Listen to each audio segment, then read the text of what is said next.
안녕하세요. 정목입니다. 다시 인사드릴게요. 반갑습니다. 살아가면서 수행을 한다라고 하는 말을 많이 하는데 무엇을 가지고 수행한다라고 하나라고 하는 걸 오늘 좀 구체적으로 내부로 한번 좀 들어가 보자 싶어서, 이게 명나라 때 요범이라고 하는 분이 500년 정도 됐습니다.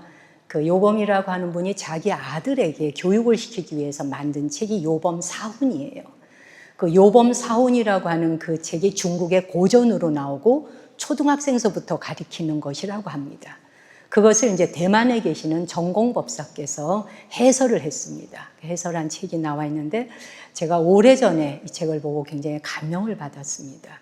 그게 뭐냐면 이제 요범 선생이라는 그 명나라 때 그분이 자기는 이제 점성가, 점을 보는 분한테 자기 운명을 점친 거예요.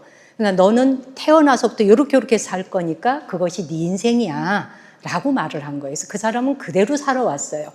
그것대로 살아왔는데 어느 날 운곡 스님을 만납니다. 운곡대사를 만나서 운곡대사께서 너는 네 운명이라고 하는 대로 그렇게 결정되어 산다고 생각하느냐? 그러니까 저는 정해져 있다고 생각합니다. 그렇지 않다. 그래서 자신의 힘과 자기의 의지로 얼마든지 우리는 스스로의 운명을 개척하고 변경할 수 있다. 그래서 이게 뭐냐면 상수와 변수라 그러는데, 수학에서도 상수라고 하는 건 고정된 숫자거든요. 변하지 않는 것입니다. 그래서 어떤 방정식을 갖다 대도 그 상수는 바뀔 수가 없어요. 고정되어 있는 숫자를 상수라 그러죠. 그래서 우리에게 있어서 운명도 상수라는 건 지나온 과거예요. 과거에 대해서는 그 어떤 경우도 못 고치는 거예요. 그러나 현재, 지금 현재 이 순간에 내가 나를 고칠 수 있는 것이거든요. 그걸 변수라 그럽니다. 그래서 현재는 내가 바꿀 수 있는 거예요. 지나온 과거는 내가 못 바꾸나 현재는 내가 바꿀 수 있다. 그래서 상수와 변수에 대한 얘기를 해주십니다. 그래서 운곡 스님의 그 이야기를 듣고 요범 선생이 감명을 받아요. 그래서 그때부터 스님의 가르침을 따라서 일생 동안 스님이 가르쳐준 대로 작은 허물도 짓지 않고 살도록 하라. 과오를 고치고 선행의 길로 나아가는 길을 운곡대사께서 가르쳐 주세요. 그래서 실제로 요범이란 선생은 운곡 스님이 가르쳐준 그대로 실천했어요. 이게 우리 쉽지 않잖아요. 부처님 법을 만났고 스님을 만났다 해도 가르침을 아무리 법문 듣는다 해도 그대로 실천하기 어렵죠. 요범 선생은 그걸 실천을 했습니다. 그래서 그분이 자기가 일생에 과오를 고치고 선행의 길로 나아가면서 기록했던 걸 거의 수행 기록과 같은 거예요. 그 수행 기록과 같은 그것을 이제 대만의 전공법사께서 해설을 해내고 또 우리나라에 이제 번역되어서 불광출판사에서 책도 내고 했습니다. 사람이 말과 행동이 선하고 품위가 있고 사려가 깊을 때는 밝은 기운의 미래가 열린다. 당연한 말이죠. 당연한데 우리가 아나요? 실천이 되나요? 반면에 내 말이 거칠고 행동이 천박하다면 그 사람의 장래는 어두워질 것이다. 말과 행동과 생각이 그 사람의 지금의 모습과 다가올 미래를 결정짓는다. 그래서 매사를 유념하라라고 하는 당부의 말씀, 그것을 요범 선생은 그대로 실천했습니다. 이게 놀라운 사실이죠. 목숨 떨어지는 날까지 운곡 스님이 가르쳐준 걸 한치 오차도 없이 실행했어요. 실제 이분은 매일 하루에 10가지 이상의 선행을 매일 찾아서 선행을 하셨더라고요. 악행은 짓지 않고 선행하려고. 대개 우리가 왜 위험이 다가오면, 위험한 상황이 임박해 오면은 뭔지 모르게 그게 이렇게 뭔가 징후가 느껴지는 게 있지 않습니까? 또 행운이 다가오려고 할 때도 행운이 다가오려고 하는 징후가 있어요.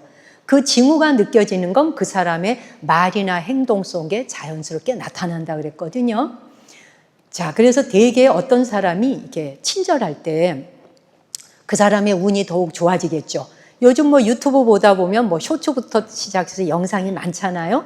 아주 사소한 작은 선행, 1달러만 도와주세요라고 하는데 자기가 가진 1달러를 줌으로 해가지고 일생의 운이 바뀌는 사람들 굉장히 많죠.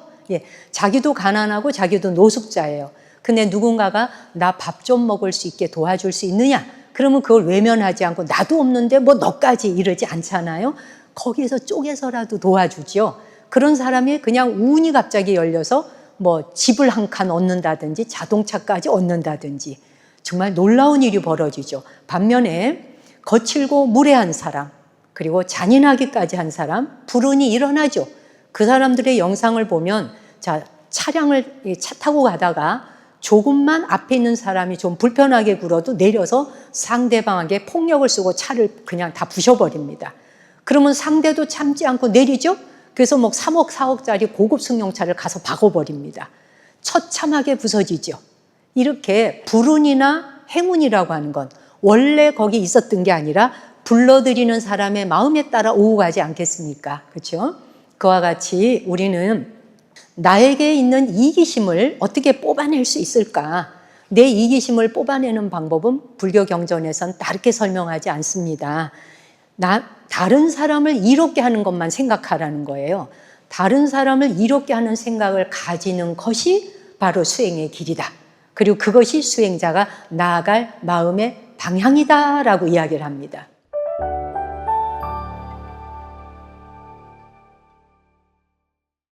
오늘 제가 여러분과 함께 하고 싶은 게 실수를 성장으로 바꾸는 마인드셋이라 했습니다. 실수라고 하는 아주 작은 용어를 썼습니다만 사실은 잘못과 과오가 저 속에 다 들어갑니다. 그게 바로 요범 선생이 운곡 스님을 만나서 모든 잘못과 자기의 허물과 실수를 낱낱이 고쳤습니다. 죽는 날까지. 그리고는 오직 매일매일 에브리데이 선행하는 것만으로 죽는 날까지 신경을 썼던 거예요. 예. 그래서 오늘의 제목을 이렇게 한번 정해봤고요. 다음 페이지 넘겨보죠. 그래서 그러면 어떻게 우리가 타인을 이롭게 하기 위해서 이롭게 하는 생각을 가져야 할까? 수행자가 나가야 할 방향이라 하는데 그 첫 번째 이걸 한번 제가 제시해봤습니다.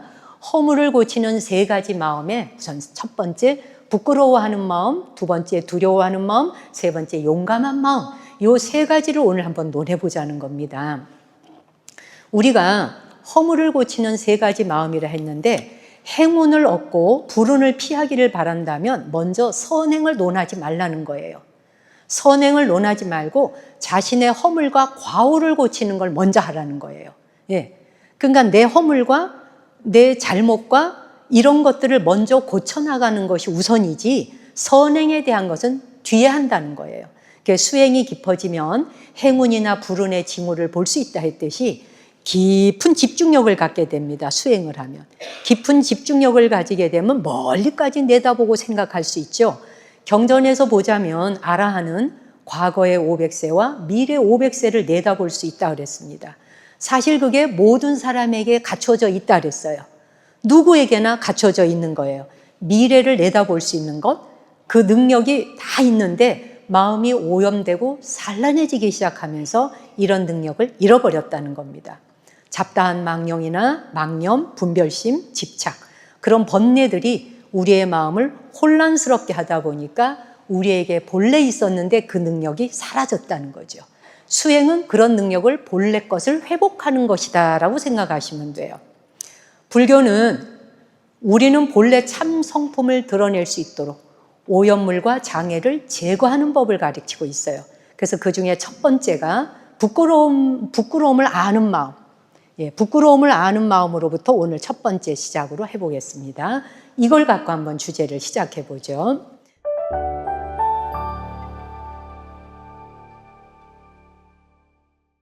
자, 무엇이 부끄러움인지를 알아야 진정으로 나의 과오를 고칠 수 있다는 거거든요. 그래서 나 자신을 개선할 수 있는데 만약 부끄러운 게 무엇인지를 모르겠어. 그러면 행운이 뒤따르지 않는다는 거예요. 그럼 여기에 계시는 우리 제가불자들에게 좀 몇 개 여쭤보겠습니다. 자, 어느 때 부끄러움을 느끼세요? 우리 여기 지금 보살님 죄송하지만 여쭤볼게요. 두 번째 줄에. 말이 거칠어서 확 튀어나간 뒤에 후회를 해. 오케이, 이거 좋은 이에요. 또 보살님은 혹시 어느 때 부끄러움을 혹시 느껴보신 적 있을까요? 아이들한테 벌컥 화를 내고 난 다음에 아유 내가 이러지 말걸 이런 순간에 알아차리는 순간 부끄러웠다는 이야기네요. 저쪽 줄로 한번 가볼까요? 혹시 어느 때 부끄러움을 혹시 느껴보신 적 있을까요? 어떤 걸 부끄럽다 하나? 거짓말할 때. 오케이, 좋습니다. 부끄러움, 우리가 일상적으로 생각할 때 사람들 앞에서 말실수를 했을 때도 부끄러워하죠. 그죠? 노래를 못 부를 때에도 나는 노래 못 불러 음치야 뭐 이래도 부끄러워 뭐 이럴 때도 있죠. 또 경제적으로 내가 뭔가 친한 친구 앞에서 어려운 모습을 보여주고 있을 때도 왠지 모르게 좀 자존심 상하고 부끄럽다 그러더라고요. 그럴 때 있나요? 이건 남한테 보여지는 부끄러움이죠. 근데 내가 나 자신에게 부끄러운 건 부모님께 거짓말을 했을 때라든지 중요한 약속을 어겼을 때라든지 또 뭔가 아까 보살님들처럼 후회하고 있을 때 자신의 잘못을 알면서 인정하지 않을 때도 부끄러워하는 거예요. 자, 이런 게 부끄러운데 뭐 수도 없겠죠. 그런데 보세요. 자신을 개선하려고 할 때 일반적인 사람들을 기준으로 삼지 말라는 거예요.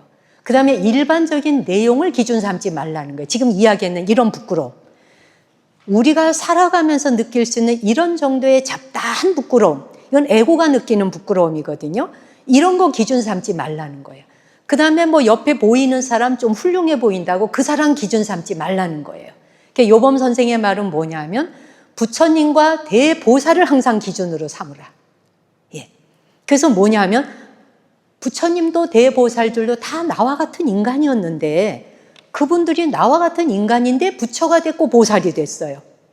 육바라밀을 행했고 부처와 보살이 되었는데 우리는 아직까지도 육도 윤회라고 하는 이 수렁에 빠져 있고 고통바다에 뛰어들어서 빠져나오지를 못하고 있구나 하는 것을 부끄러워하라는 거예요. 이 부끄러움을 알라고 하는 말에 굉장히 중요한 내용은 일반적으로 말 실수해서 부끄러워, 뭐 화가 나서 부끄러워, 뭐 이런 게 부끄러움이 아니라는 거예요. 그까짓 거는 부끄러움 축에도 안 들어간대. 그건 에고가 부리는 부끄러움이다 이거야.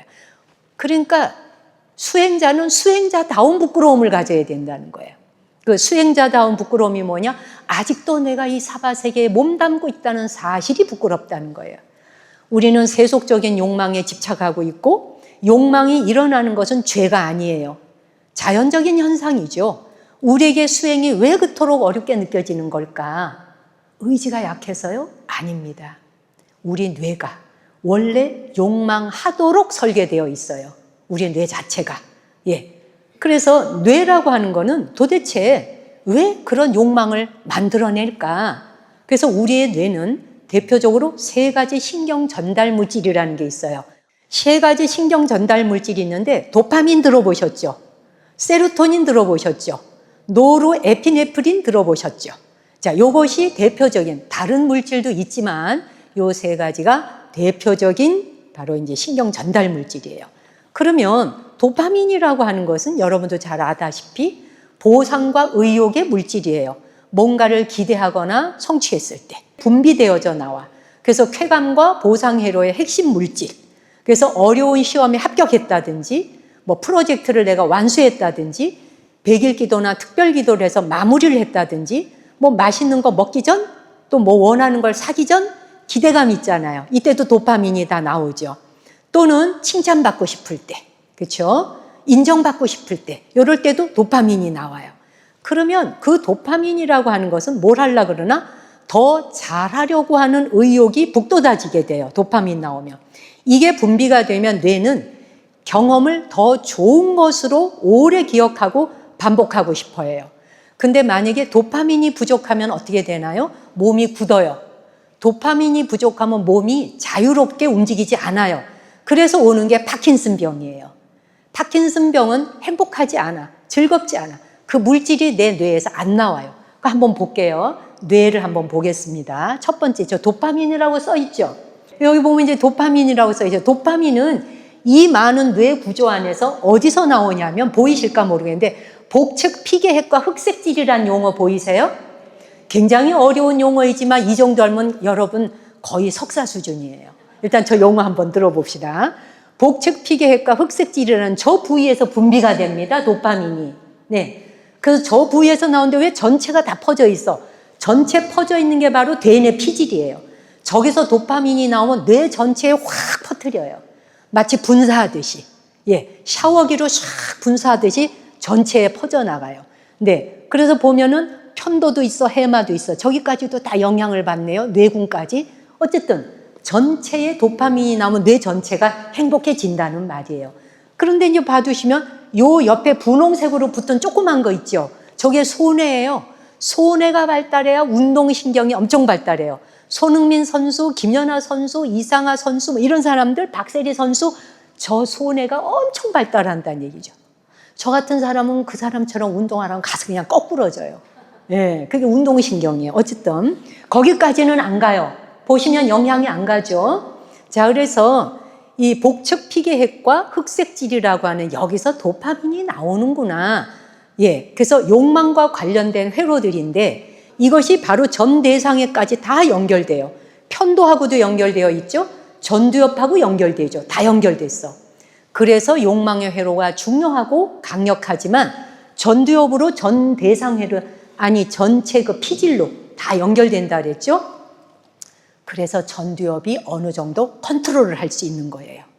만약에 말입니다. 이게 끊어져 있다면, 연결이 되지 않고 끊어져 있다면 우리가 아무리 참선을 하고 아무리 명상을 해도 자제할 수가 없어요. 하고 싶은 욕구가 일어나는 순간 내지르고 봐야 돼요. 예를 들면. 그래서 우리가 이게 연결되어 있기 때문에 다행히 아무리 욕망이 거세다 해도 수행을 통해서 반성도 할 수 있고 참회도 할 수 있고 자제도 할 수 있어요. 그걸 바로 전두엽이 그 역할을, 자제시키는 역할을 해요. 잘 참고 견딘다는 건 전두엽이 엄청 발달했다 이 말인 거예요. 예, 그 본인이 그거는 점수를 먹이시면 알지요. 참는, 잘 견디는지 못 참는지를. 이빨을 콱 깨물고 참는 건 말하지 않아요. 네, 그게 아니라 저절로 참아지는 거. 그렇죠? 자, 그래서 이 전두엽이 욕망의 회로하고 간접적으로 연결되어 있기 때문에 욕망을 다스릴 수 있고 컨트롤을 할 수 있어요. 요거 한 번만 짚어보게. 저게 욕망을 설정한 건데 흑질에서 측좌핵이라고 써있는 저기, 예, 복측 피계핵이에요. 그쪽까지 지금 빨강색으로 가 있죠. 저게 바로 중독의 회로예요. 중독의 하이웨이, 고속도로예요. 예, 저게. 저 길을 따라서 했던 거 또 하고 싶고, 먹어본 거 맛있는 거 또 먹고 싶고, 또 먹고 싶고, 사랑하는 사람하고 계속 사랑하고 싶고, 사랑하고 싶고, 사랑하고 싶고, 뭐든지 반복하는 거. 그래서 저 길이, 저게 바로 중독 하이웨이예요. 예, 저 라인의 길을 끊어야 되는 거예요. 그 다음에 이제 두 번째, 노르에피네프린이라고 하는 게 있어요. 요거는 뭐냐면, 잘 보세요. 청반액이라고 쓰여져 있죠. 청반액이라고 하는 저 용어 하나만 알아두셔도 여러분 석사 끝난 거예요, 그냥. 그러게 중요해요. 실제예요. 청반액에서 저게 나와요.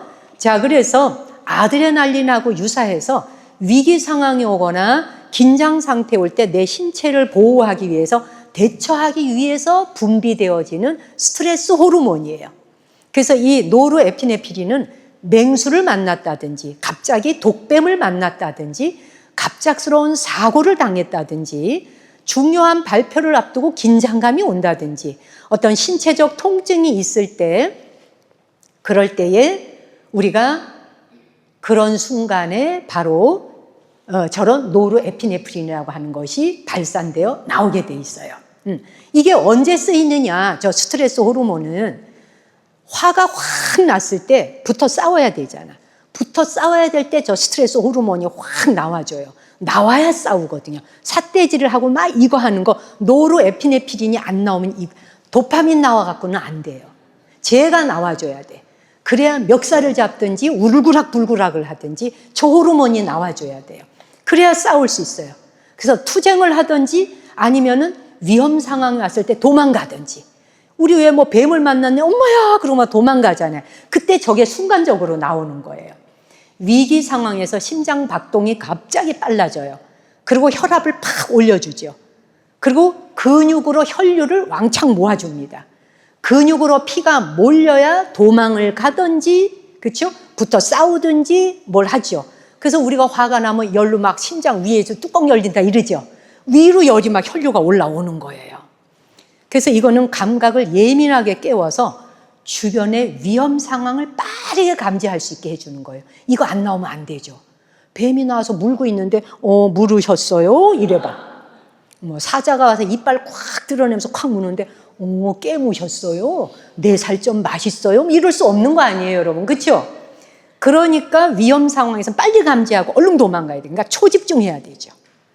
그러다 보니까 우리 몸에 있는 체내의 포도당을 분해를 해서 당장 쓸 수 있는 에너지로 바꿔주는 역할을 해요. 저게. 그다음에 이제 세로토닌을 한번 보겠습니다. 세로토닌은 솔기액이라고 하는 저 용어만 알아두시면 돼. 뭐 많이 있는데 솔기액. 저 솔기액이라고 하는 저기에서 세로토닌이 나와요. 그래서 이거는 행복과 감정 조절해주는 물질이에요. 그래서 세로토닌은 아까 도파민은 격하게 기쁠 때 나온다 그랬잖아요. 격하게 기쁠 때 나오는 도파민과 불안과 긴장을 할 때 나오는 노르에피네프린, 이게 과도하게 나오지 않도록 워워 하면서 제어해주고 평온함을 유지해주는 게 세로토닌이에요. 예. 그래서 저것이 뇌 전체가 평온하게 유지될 수 있도록 컨덕터 역할을 해요. 지휘자 역할을 해주는 게 세로토닌 물질이 나와야 돼요. 저 세로토닌이 나오면은 굉장히 사람이 점잖고 멋있고 아름다워지는 거예요. 그래서 멋있고 점잖고 아름다운 사람을 보면 뇌에서 세로토닌이 막 나오고 있구나. 그것도 솔기액에서. 그래서 그럼 세로토닌은 어떨 때 나오느냐? 아침에 일어났을 때 햇빛이 싹 들어와. 그럴 적에 햇살을 탁 등 뒤에 받아요. 기분 좋죠? 그 다음에 가벼운 산책을 하거나 규칙적인 유산소 운동할 때, 또는 좋아하는 사람과 마주 앉아서 따뜻하게 교감하면서 미소를 띄어 따뜻한 차 한 잔을 마셔. 이럴 때에 세로토닌이 저절로 나와요. 뇌에서. 그런 순간에. 가만히 앉았는데 나와요. 여러분이 몰라도 이 안에선 작업을 해요. 그렇죠? 그 다음에 뭔가 맛있는 음식을 상대방하고 좋은 사람과 앉아서 나누어 먹어. 그 다음에 중요한 게 뭐냐? 명상을 할 때. 세로토닌은 주로 명상할 때 나와요. 고요하게 마음을 가라앉히고 들숨날숨. 그러면 세로토닌이 나오죠. 그 다음에 또 뭐냐면 불평불만하는 게 아니라 모든 매사에 감사하는 마음을 가지면 마음이 평화로워지면서 세로토닌이 나와요.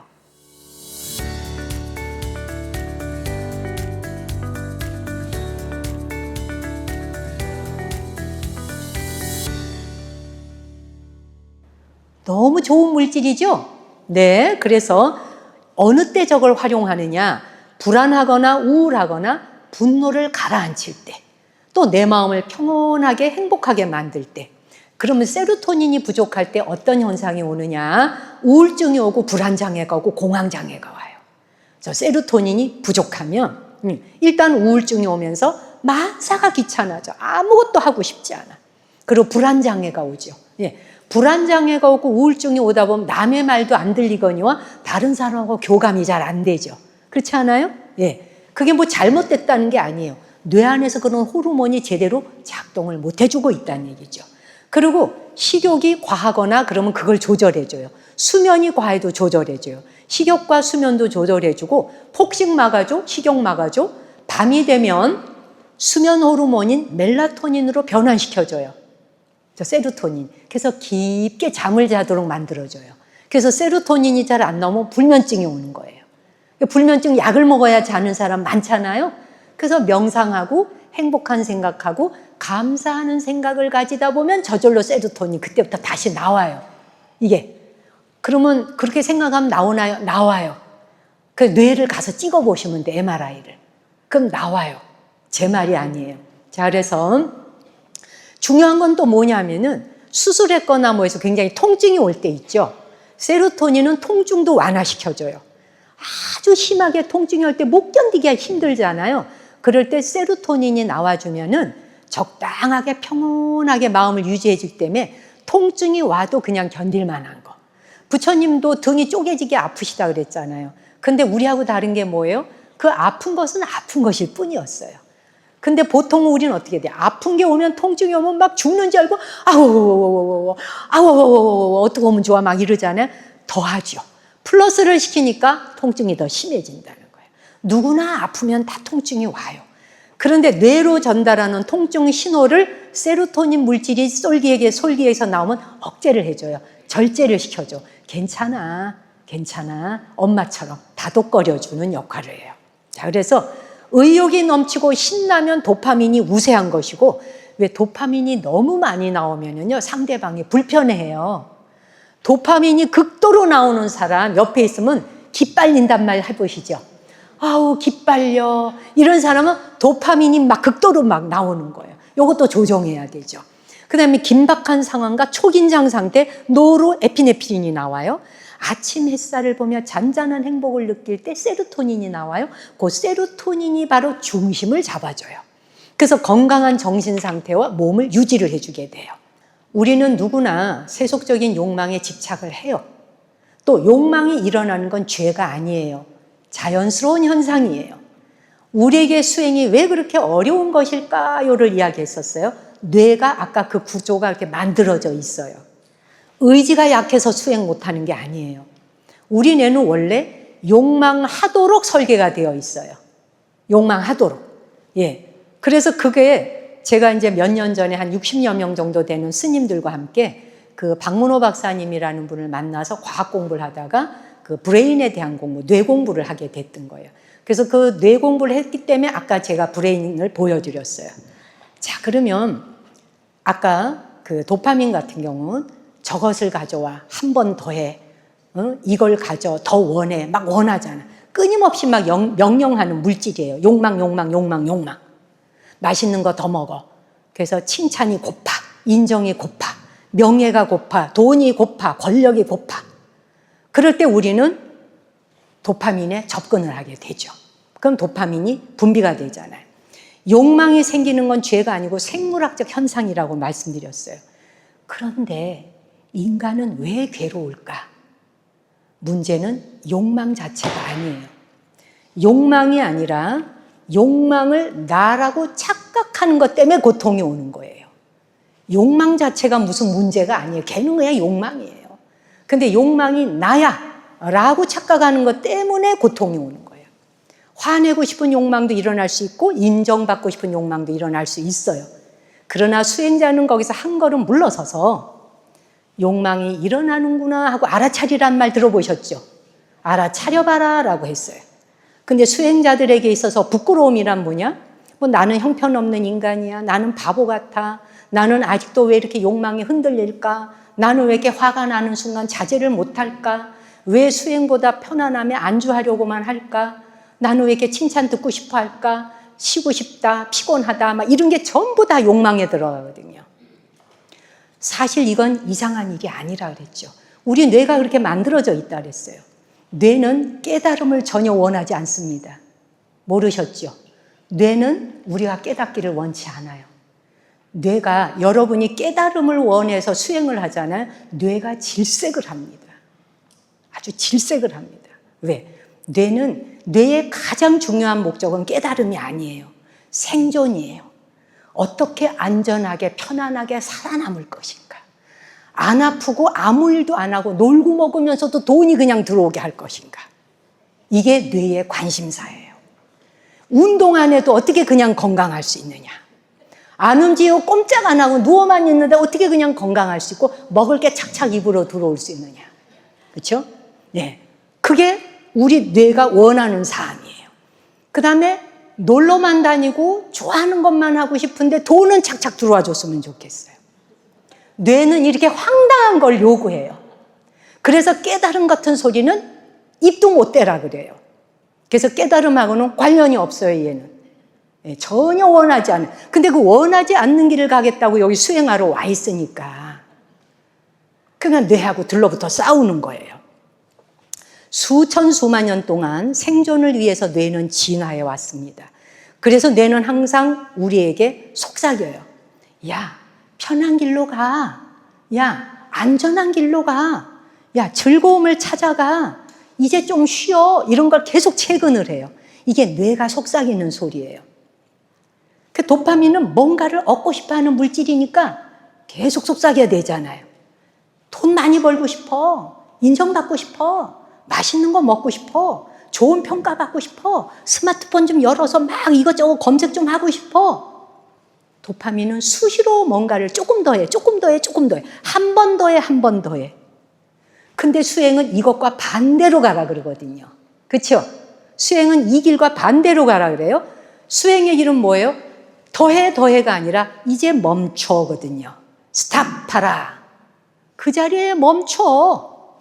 그리고 그냥 그 자리에서 툭 내려놓아. 달라 하지 말고 그냥 툭 내려놓아봐. 그러면 모든 게 다 네 거야. 이렇게 지금 되니까 뇌가 아유 이거 웃기는 소리 하네. 이러는 거예요. 자기는 수천 년 동안 그것만 훈련해 왔거든요. 네. 그러니까 이런 상태에서 계속 서로가 싸우고 있는 거예요. 그 노르에피네프린이 아까 청반액에서 나온다고 한 거 기억하세요? 네. 긴장과 경계심을 담당하는 물질이잖아. 누가 나를 비판하면 화가 확 나요. 미래가 불확실하면 걱정해요. 뱀만 나면 화들짝 놀라요. 도망가야죠. 누가 시비 걸려면 붙어 싸우든지 도망가든지. 그래서 이 물질은 우리를 위험으로부터 나를 보호해주는 물질이라 했지만 이것이 지나치면 불안과 유난히 집착이 생기는 거예요. 남녀 관계에서도 스토커 있잖아요. 이게 굉장한 그 스토커들이 대부분 뇌에서 스트레스 호르몬 노르에피네프린이 과도하게 나오는 거예요. 엄청나게 사람에 대한 집착하잖아요. 집착하다가 그게 뜻대로 안 되면 어떻게 해요? 이제 헤어져라고 하는 말 한마디에 가서 그냥 살인까지 하잖아요. 그게 극도의 스트레스 호르몬이 나오잖아요. 자, 그래서 세로토닌은 마음을 안정시켜주는 물질이고 평온하고 만족감과 균형 감각을 준다 그랬고 명상할 때 나온다. 감사에도 나온다. 자애심 명상 들어보셨죠? 자비심 명상하면 그냥 저절로 나옵니다. 그래서 세로토닌 시스템이 활성화가 돼야 돼요. 그래서 수행은 도파민의 폭주를 막아주고 노르에피네프린의 과도한 스트레스와 긴장을 누그러뜨려주고 세로토닌의 평온함을 키워주는 과정이에요. 명상을 한다는 게. 자, 그래서 이런 것이 나오는 게 잘못된 게 아니에요. 중요한 건 도파민이 나오거나 노르에피네프린이 나오거나 그게 잘못이 아니라 문제는 그것에 끌려가는 거, 알아차리지 못하고 냅다 당하는 거예요. 예. 그래서 수행자가 부끄러워해야 할 것은 욕망이 일어나는 사실이 부끄러운 게 아니라 욕망에 끌려다니면서 그것이 나라고 착각하여 진짜인 줄 알고 껍데기로 살아가는 삶을 부끄러워하라. 그래서 부처님은 이것을 벗어나신 분인데 나는 아직도 탐욕과 성냄과 어리석음에 끌려다니고 있구나 하고 마음이 알아차려지는 것, 그것을 참으로 부끄러워하라. 부처님도 대보살님들도 우리와 같은 뇌를 똑같이 가졌던 인간이라 이거야. 그 물질들의 근데 한계를 벗어나신 분들이에요. 이 호르몬이 나오는 것에 의해서 좌우되지 않았다는 거예요. 노예의 삶을 살지 않으셨다는 거죠. 그래서 우리도 그와 같은 길을 가야겠다라고 의지를 불러일으키는 것. 그 의지를 불러일으키려다 보니까 부끄러워하는 마음을 일으키라는 거죠. 그 다음 이제 두 번째로 가보겠습니다. 두 번째가 두려워하는 마음입니다.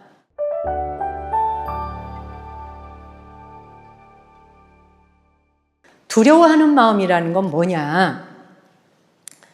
두려워한다는 건 가령 나쁜 짓과 나쁜 말, 나쁜 행동을 남이 안 보는 곳일지라도 혼자 있을 때라도 나 혼자 내 방에 아무도 없이 혼자 있을 때라도 침대에 나 혼자 드러누워 있을 때라도 아무도 보는 사람이 없을지라도 하늘이 알고 땅이 알고 산천 초목이 안다라는 마음을 가져라. 내가 하고 있는 모든 행위를 내 눈앞에 다른 사람이 보고 있지 않다 해서 내 눈앞에 다른 사람이 듣고 있지 않다고 해서 대충 얼렁뚱땅 넘어가지 말고 이 불가에서는 우주법계의 눈이 다 보고 있다. 그래서 내 허물을 숨길 데가 없다는 거예요. 그걸 알라는 거예요. 숨기지 못하고 다 촬영하고 있다. 법계가 눈이 가득하니까. 법계에 눈이 가득한데 당신이 혼자 있다 그래서 혼자 있는 게 아니다 라는 거죠. 혼자 있을 때조차도 작은 허물도 짓지 말아라. 이게 두려워하는 마음을 가지라는 거예요. 이렇게 수행하는 사람이 나아가야 될 길에 굉장히 중요한 말이죠. 사람은 홀로 있을 때에는 수행의 자세를 잃어버립니다. 부주의하고 방심하죠. 제멋대로 행동할 수 있어요. 남과 있을 때는 행동을 자제하게 돼요. 그리고 홀로 있을 때는 해이해져요. 해이해지는 경향 때문에 그래서 수행자는 공동체 생활이 그렇게 승가 공동체가 중요한 거예요. 나 혼자 있을 때는 내 멋대로 할 수 있죠. 옷도 훌렁 벗고 살 수 있고요. 누가 보나요? 마음대로 그냥 내 몸을 막 풀어놓을 수 있어요. 말도 아무렇게나 할 수 있어요. 행동도 아무렇게나 할 수 있어요. 방이라고 방종할 수 있다는 거예요. 근데 이렇게 수행한다고 모이면 어때요? 보는 사람의 눈이 있으니 조심하게 되죠. 이것을 혼자 있을 때도 그리하라는 얘기예요. 이게 우리 승가의 원칙이에요. 출가하는 순간 출가자에게 주어지는 대원칙이 혼자 있거나 다수가 있거나 언제나 수행자는 그 자세를 놓치지 말아라. 그래서 수행자는 예불 시간부터 밤에 잠드는 시간까지 항상 부처님께 공경심을 갖고 예불하는 것부터 그대로 다 실천하는 거, 루틴을 만들라는 거예요. 그 루틴이 지겨울 때도 있고 안 하고 싶을 때도 있겠지만 그럼에도 불구하고 하는 거예요. 운동선수들이 하기 싫다고 안 하고 먹고 싶다고 다 먹고 지 멋대로 해갖고 메달 딸 수 있나요? 월드 클래스로 나갈 수 있나요? 못 나가요. 모든 하고 싶은 욕망을 다 절제합니다. 저 앞에 먹고 싶은 게 눈알에 있지만 꾹 참습니다. 예, 자고 싶지만 안 잡니다. 새벽 2시, 3시부터 나와서 운동장 뜁니다. 우리 수행자들하고 가는 길이 다르다는 것 뿐이지만 방법은 똑같은 겁니다. 혼자 있을 때도 그리 하라는 겁니다. 그래서 그러지 못하는 걸 감히 수행자는 두려워하라. 요즘은 세상이 살기 좋아졌는데 누가 저런 생각하겠어요? 아마 내 멋대로 산다고 누가 뭐라 그래? 뭐 지옥? 그게 어디 있어? 극락? 어디 있어? 나 사는 대로 살다가 너무나 생각이 자유분방하다 보니까 내가 나를 다스릴 줄을 몰라요. 우리는 인간이에요. 호모 사피엔스 사피엔스예요. 호모 사피엔스 사피엔스가 왜 인류 역사에 80억 인구가 이 지구촌을 다 뒤덮었을까요? 그 모든 생명들이 멸종을 했는데, 공룡이 1억 5천만 년을 살았는데 멸종했는데 왜 인간이 이 세계를 뒤덮었을까요? 우리가 독수리보다 발톱이 세요. 호랑이나 사자 많고 이빨이 세기를 해요. 우리는 할 줄 아는 게 없어요. 그래서 인간이 할 줄 아는 게 없기 때문에 한 게 뭐예요? 모여서 사회를 이루는 것을 통해서 인류는 함께 살아온 거예요. 인간은 협력하라는 거예요. 협조하라는 거예요. 여기가 전국 비구니회예요. 우리가 전국 비구니회 스님들이 6천 명이에요. 5천만 대한민국 국민 중에 스님들 숫자가 12,000명, 15,000명인가? 그 중에 비구니 스님 숫자가 6천 명밖에 안 돼요. 5천 명? 6천 명 되나? 이 작은 숫자가 수많은 사람들의 삶에 기여하려고 낮밤 없이 노심초사 일해요. 여기 회장 스님, 운영위원장, 국제부 모든 스님들이 다 각자 자기 일이 있어요. 그럼에도 불구하고 왜 이 공동체 생활 속에서 자기의 시간을 조금이라도 할당하고 나누고 뭉치고 모여서 일을 하려고 할까? 그것이 우리가 함께 살아가는 길이라는 걸 인류는 배웠기 때문이에요. 우리는 뇌로 알았어요. 왜? 나 혼자 잘 먹고 잘 살다간 다 죽어요. 그래서 내가 과일이 어디 있다는 것도 알게 됐고 어디에 가면 우물이 있다는 것도 아는데 다른 사람도 거기 가서 같이 따먹고 같이 물 기르도록 일러준 거예요. 나 혼자는 살 수가 없기 때문이에요. 우리 인간이 80억으로 지구촌을 뒤덮은 이유예요. 같이 살아남으라는 거예요. 절대 혼자 못 산다는 거예요. 혼자 살 수 없다는 거예요. 그래서 이 승가도 부처님 당시 때부터 승가 공동체를 만들었던 거예요. 지 혼자 살려면 지 혼자 숲에 가서 지 멋대로 살면 되죠. 수행하고 싶으면 하고 자고 싶으면 자고 뭐 먹고 싶으면 먹고 안 하고 싶으면 안 하고 막 욕하고 싶으면 욕하고 땡깡 부리고 싶으면 땡깡 부리고 지 멋대로 해도 돼요. 근데 이 모든 것을 왜 그렇게 안 하도록 했을까? 보이는 눈이 있고 들리는 귀가 있으므로 안입이 설신을 통해서 나 한 사람 부처 만드는 일 공부시키려고, 나 한 사람 부처 만들려고 이 인류의 모든 사람이 함께 공존하고 있는 거예요. 그 사람들이 모두 다 나의 허물을 지적해주고 그 사람들이 모두가 나의 잘한 걸 칭찬해주고, 그렇죠? 그렇게 해서 사람 되어가는 거예요. 그렇게 해서 보살 되고 부처 되는 거예요. 이거 아셨죠, 여러분도? 네, 그래서 혼자 있다 그래서 지멋대로 하지 말라는 거지. 우주법계는 먼지 한 톨 한 톨마다 부처님이 다 계시다는 거예요. 티벳 경전에 나와요. 먼지 하나하나마다 부처님이 앉아 계신다. 어느 곳이든 부처님이 없는 곳이 없어. 그러니 사방 어느 곳을 향하여 절을 해도 전 우주에 있는 부처님께 예경하는 것이다. 그렇죠? 그 부처님이 계시는데 다 보고 있고 다 알고 있죠. 그런 마음으로 삼가라는 거예요. 사실은 누구보다도 내 자신이 보고 있잖아요. 내 하는 꼬라지를. 그래 안 그래요? 내가 하는 모습 내가 다 보잖아요. 자기가 하는 짓을 자기가 어떻게 안 봐요? 자기가 하는 말 자기가 다 듣고 있죠, 여러분? 내가 하는 말 내가 다 들어요. 내가 하는 모습 내가 다 보고요. 내 안에 참본성인 부처가 다 보고 있는걸요? 누굴 감히 속일 수 있겠어요? 그렇죠, 여러분? 그래서 신경과학에서는 반복되는 생각과 말이 그 사람의 뇌의 회로를 강화한다 그랬어요. 자꾸 화를 내는 사람은 화내는 회로가 굵어져요. 자꾸 불평하는 사람은 불평하는 회로가 굵어져. 고속도로가 놓여요. 자주 감사해. 별거 아닌 것에도 감사합니다. 고맙습니다. 우리 여기 광용 스님이 제일 잘하는 거. 아우 고마워 고마워. 우리 저 본각 스님도 회장하실 때 아유 감사해요 감사해요. 우리 여기 비구니회 운영위원회 방이 있어요. 이제 거기 이 운영위원장 스님이 관리를 하는데 뭐 하면 조그만 거 하나 해도 감사합니다 고맙습니다. 맹 올라오는 게 감사 고맙밖에 없어. 감사합니다 고맙습니다를 형식적으로라도 해야 돼. 형식적으로라도 시작하다 보면 마음에서 우러나서 감사해져. 그러면 그 루틴이 생기면서 길이 뚫린다는 얘기예요. 우리 뇌는 하는 대로 도로 공사를 해요. 예, 포크레인이 갈 필요도 없어요. 세멘트도 필요 없어요. 아시겠어요? 아무것도 필요 없어요. 그냥 마음 한 자리 일으키면 고속도로가 바로 놓여요. 너무 간단하죠? 감사합니다 이러면 쫙 도로가 놓인다니까요. 혼자 있을 때조차 작은 허물 짓는 것도 두려워하라. 그래서 이제 그 다음 그림을 보자면 요게 위에는 우리 뇌가 두 사람이 서로 주고받아요. 양쪽에서 저 뇌가 주고받을 때 뇌 안에서 회로가 서로 브로카 영역이나 저기에서 이제 베로니카 영역에서 언어와 단어를 구사해서 말을 주고받고 해. 말로 나가기 전에 귀로 먼저 듣죠. 상대방이 하는 말 듣고 내가 또 입 나가고 이렇게 말하고 주고받아 위에는. 그런데 왼쪽에 저쪽에 있는 거 저거는 혼잣말 하는 거예요. 상대방이 없어요. 나 혼자 중얼거릴 때 있죠. 혼자서 혼잣말로 중얼거릴 때 그때에도 내가 듣고 있는 거예요. 내 귀가 듣고 있고 내 마음의 의식이 다 듣고 있어요. 그래서 위에 둘이 주고받으나 밑에 혼잣말을 하나 똑같이 루트가 왔다 갔다 해요. 혼잣말하고 있을 때도. 그래서 예를 들면 혼자서 아우 나 저 인간 꼴 보고 싫어.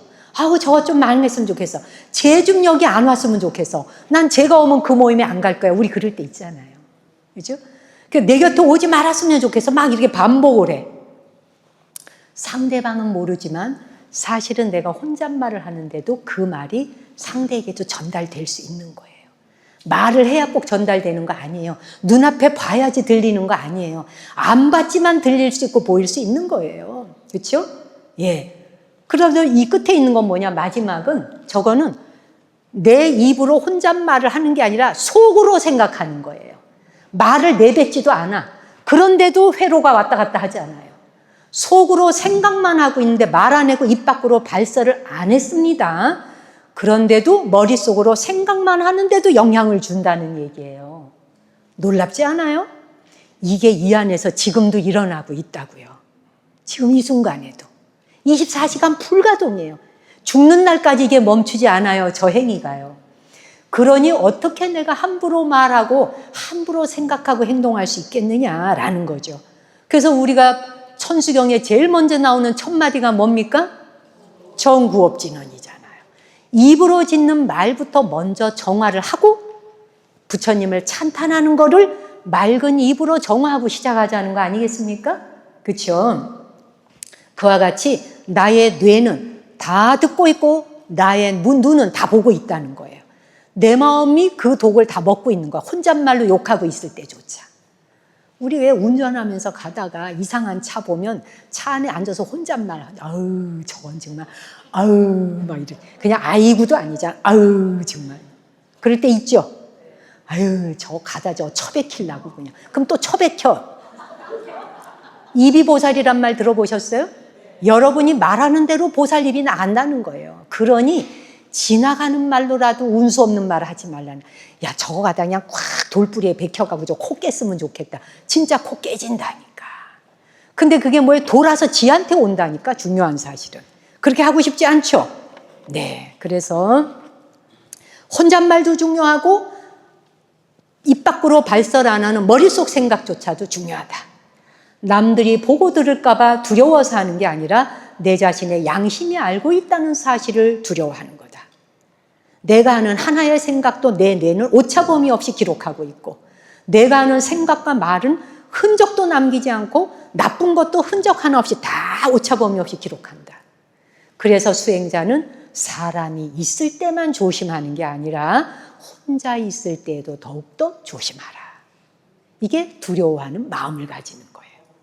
이걸 500년 전에 요범 선생께서 운곡 스님이 가르쳐준 그대로를 죽는 날까지 실천했대요. 너무 놀랍지 않아요? 공경스럽죠. 죽는 날까지 이걸 실천했대요. 한 번도 어긋남이 없었다고 스스로 말을 해요. 그렇게 자랑스럽고 떳떳하게 말을 할 수 있을 만큼 우리가 수행의 길에 뛰어들 수 있어야겠죠. 벌을 받을까 봐 두려워하는 게 아니라 혼자 있는 순간에조차 내 생각과 내 말과 내 행동을 스스로 자제시키고 살필 때 그 사람의 운명은 바뀔 수밖에 없다. 삶이 통째로 바뀌니까 그런 사람이 어떻게 존경받지 않을 수 있고 어떻게 그런 사람이 성공하지 않을 수 있겠느냐 하는 거죠. 부처님은 무엇을 두려워해서 악이나 허물을 멀리하신 게 아닙니다. 악이나 허물을 지을 원인 자체가 완전히 사라졌던 분이에요. 두려워할 필요가 없었던 분이죠. 불교에서는 참괴라고 하는 말이 있어요. 그렇죠? 참회하고 부끄러워하는 마음. 참괴라고 하는 그 단계는 아직 탐욕과 성냄과 어리석음의 씨앗이 나한테 남아있다는 뜻이거든. 그래서 자신이 혼자 있을 때도 살피고 경계하라는 거예요. 부처님은 탐진치의 뿌리가 완전히 뽑혀나간 상태라서 뭐 거짓말하고 싶다든지 남을 해치고 싶다든지 뭐 탐욕을 부리고 싶다든지 성질을 부리고 싶다든지 마음 자체가 일어나지 않는 분이었어요. 나쁜 짓 하지 말아야지 해서 나쁜 짓 안 하신 분이 아니에요. 애초에 그런 욕구가 없어요. 애초에 그걸 뿌리째 뽑아버리셨으니까. 티벳에는 혐오감이라고 하는 용어가 없다 그래요. 그래서 달라이 라마에게 어떤 서양의 기자가 혐오감이, 요즘 살아가는 현대인들은 자기가 자기에 대해서 못마땅해 하고 내가 나를 미워하고 내가 나를 싫어하는 게 있어요. 내가 나를 혐오하는 게 있어요. 스님 어떻게 해야 그 혐오감을 없앨 수 있습니까? 라고 질문을 했어요. 스님이 못 알아들으신 거예요. 영어가 안 되는 줄 알고 계속 또 하고 또 하고 또 하고 무슨 말인지를 못 알아들으셔. 나중에는 티벳 그 비서가 티벳 말로 말을 하니까 그제서야 알아들으시고 그게 영어가 안 통해서가 아니고요. 혐오감이라고 하는 게 그 달라이 라마가 그러세요. 어떻게 자기가 자기를 혐오할 수 있나요? 이 용어가 티벳에는 없어요. 용어가 없다고 하는 건 그러한 문화가 만들어지지 않는다는 뜻이에요. 언어가 문화를 만들거든요. 예, 언어가 만들어지면 언어를 통해서 그 문화가 만들어져요. 우리나라에 원래 없었던 말들이 굉장히 많아요. 서양의 선교사들과 함께 들어온 용어가 무지 많습니다. 우리나라 사람들에게는 애저녁이 없었던 말이 많은데 서양 교육이 들어오면서 선교사들이 갖고 들어오면서 그 용어가 파다하게 퍼지면서 우리도 그게 일상생활이 된 거예요. 누가 쓰면 다 써요. 본래 없었어요, 우리에게. 예를 들면 뭐 스트레스 상황 뭐 이런 거 다 서양에서 들어온 용어들이에요. 그렇죠? 그 용어가 생기면 그런 문화가 자리를 잡아요. 티벳은 혐오감이라고 하는 용어 자체가 없어서 자기가 자기를 혐오한다는 게 뭔지를 모르는 문화예요. 그래서 스님이 못 알아들으셨던 거예요. 그러면서 어떻게 자기가 자기를 혐오할 수가 있어요? 어떻게 자기가 자기를 미워하고 싫어할 수가 있어요? 라고 되물어요, 스님이. 그런 용어가 없다는 건 그런 문화가 없다는 뜻이에요. 시기와 질투가 무엇인지 모르는 문화도 있대요, 이 지구촌 안에. 시기심과 질투심이라고 하는 것 자체가 뭔지를 모르는 그런 그 종도 있대요, 족이 있대요. 예, 그 뭐 소수가 사는데 협력하고 사는 것밖에 몰라요. 그래서 그 말이 뭘 나타내는지를 아예 인식을 못하는. 왜? 경쟁할 일이 없으니까. 경쟁 심리가 있어야 시기심도 있고 질투심도 있는 거예요. 그 사람 망했으면 좋겠고 쟤 죽었으면 좋겠고. 안 그래요, 여러분? 부처님께서 그렇다고 해서 방심하신 분이냐? 아닙니다. 항상 깨어있는 자이길래 붓다라고 합니다. 깨어있는 분이시잖아, 붓다. 라고 부르는 것은 두려움은 없지만 알아차림은 항상 하시는 거예요. 그렇죠?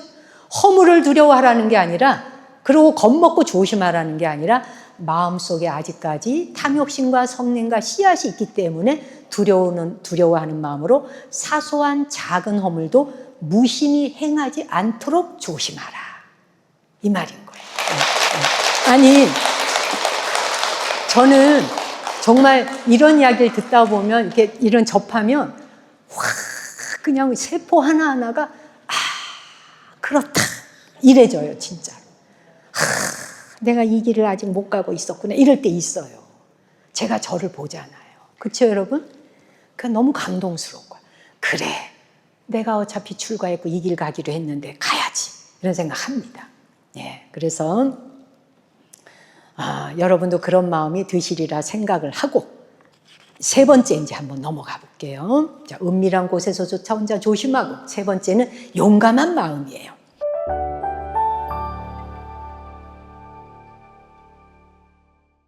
자, 이 용감한 마음이라고 하는 것은 뭘 용감한 마음이라 하는가? 허물을 고치는데 용감하라는 거예요. 허물을 고치고자 하는데 즉시 깨닫고 곧바로 고치겠다 생각하라. 아주 단호해야 된다는 거예요. 이거 쉽지 않거든요. 왜냐하면 우리는 주저주저해요. 그죠? 그냥 다음으로 미뤄요. 그리고 지금의 상태에서 만족한다면 허물은 고쳐지지 않아요. 그래서 뭐라 그래요, 우리가? 내년부터 잘할게. 올해까지만. 그럼 또 새해가 와. 그럼 또 그 다음에 병원년 넘기고. 그죠? 우리 다이어트 할 때도 그렇잖아. 오늘까지만 먹고 내일부터 다이어트 들어갈게. 술 오늘까지 마시고 내일 끊을게. 계속 미루죠. 뭔가를 단호하게 결정 내려서 끝내기가 참 쉽지 않아요. 인간이 작심하기가 쉽지 않은 거예요. 그렇죠? 즉시 결심하는 게 용감한 마음이에요. 용감한 마음을 낸다고 하는 거, 저 암벽 등반가들 거대한 바위하고 마주할 때 저거는 대담함이 아니라 철저하게 신체적, 정신적 훈련의 결과물이에요.